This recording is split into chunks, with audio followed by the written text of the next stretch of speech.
imagines $50 million worth of diamonds from an airport and escaping before anyone could stop you. This is the story of the Brussels airport diamond heist. On the evening of February 18, 2013, a valuable shipment of diamonds was being prepared for transport at Brussels airport in Belgium. The diamonds were secured and ready to be loaded onto a plane bound for Switzerland. To everyone working at the airport, it seemed like an ordinary night. But nearby, a highly organized criminal gang was waiting for the perfect moment to strike. Just before the aircraft departed, two vehicles broke through the airport's perimeter fence and sped directly onto the tarmac. The thieves wore dark clothing and moved with military-like precision. They knew exactly where the diamonds were. Within moments, the gang surrounded the shipment and forced airport personnel to hand it over. Despite being armed, the robbers remained calm and focused. What happened next shocked investigators. No shots were fired, no one was seriously injured, and the entire operation was completed in just a few minutes. By the time security forces could respond, the thieves had already vanished with diamonds worth around $50 million. The robbery immediately triggered an international investigation. Detectives followed leads across multiple countries, eventually identifying and arresting several suspects connected to the crime. But much of the stolen treasure was never recovered. More than a decade later, the Brussels airport diamond heist is still remembered as one of the most daring and professionally executed diamond robberies in history, proving that sometimes the biggest crimes happen in plain sight. One trader inside a French bank nearly caused a multi-billion euro collapse, without anyone noticing in time.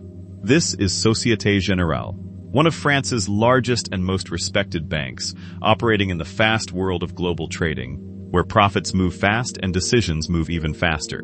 Inside that system was Jérôme Kerviel, a junior trader, someone not expected to shape the bank's future, just execute trades and follow limits. But trading desks run on performance, and performance can become pressure. At first, everything looked normal. Small trades, controlled positions, routine activity inside a system built on speed and trust. But over time, something started to shift.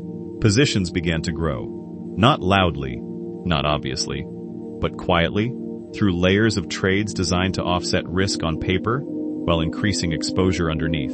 And because everything was moving fast, the system didn't immediately catch the scale of what was happening. That's where the danger built. The trades became massive, far beyond what he was officially allowed to handle. But they were structured in a way that made them harder to detect during normal internal checks.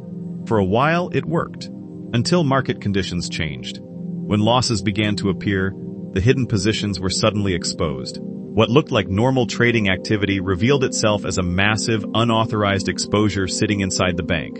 Société Générale reacted immediately.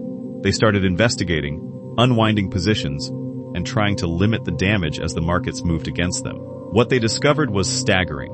A single trader had built unauthorized positions worth tens of billions of euros, far beyond approved limits and outside the bank's risk visibility.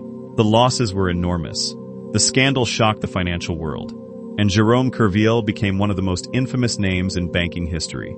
Afterwards, banks around the world tightened risk systems, monitoring tools, and internal controls to prevent hidden exposure from building again. But the lesson stayed clear, because in the end, the Société Générale trading fraud wasn't just about one trader breaking rules. It was about how dangerous it becomes when a system sees performance faster than it sees risk. For more unbelievable real-life heists and mysteries, the investigation started at a car wash. But what police found next shook Brazil to its core. In 2014, Brazilian investigators were looking into money laundering connected to a small car wash and fuel station. At first, it looked like a simple financial crime case, just another place where dirty money might be moving quietly. But then investigators followed the money, and the trail led somewhere much bigger. It led to Petrobras, Brazil's powerful state oil company, then to major construction companies, then to business executives, then to politicians. What started as a small case had opened the door to a massive corruption network. Investigators said companies were paying bribes to win huge government contracts. Some of that money allegedly moved through middlemen, political parties, and powerful people at the top. Suddenly, Brazil was watching a national scandal unfold. Executives were arrested, politicians were investigated, major companies paid heavy fines, and people across the country started asking, how deep does this really go? But Operation Car Wash did not stay simple. Some people praised it as a historic fight against corruption, Others later argued that parts of the investigation were unfair, politically biased, or badly handled. Over time, some convictions were overturned, and the operation's legacy became controversial. Still, Operation Car Wash changed Brazil forever.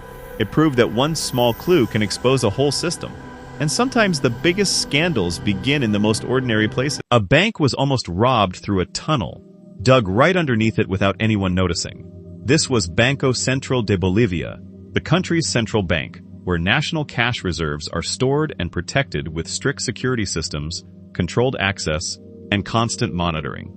On the surface, everything looked completely normal. But underneath that normality, something unusual was happening. A group had been quietly working on a long-term plan, digging a tunnel from a nearby location, slowly extending it toward the bank's underground structure.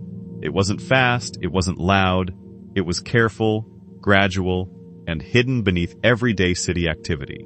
Above ground, people walked past the bank every day without any idea that construction was happening, beneath them in total secrecy, and that's what made it dangerous. Because security systems are usually built to detect what happens inside or around the building, not what slowly develops underneath it over time.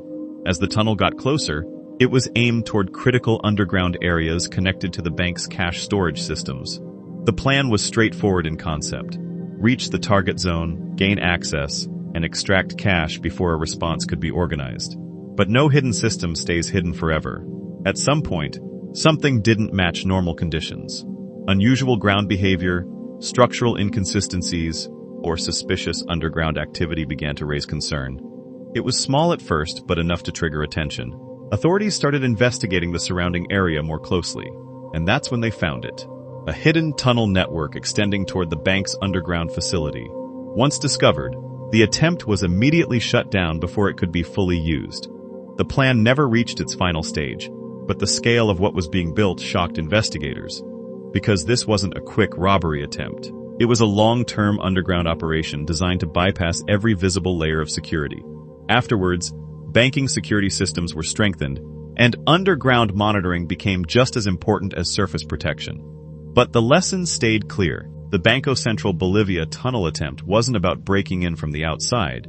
It was about how danger can be building underneath a system long before anyone thinks to look below it.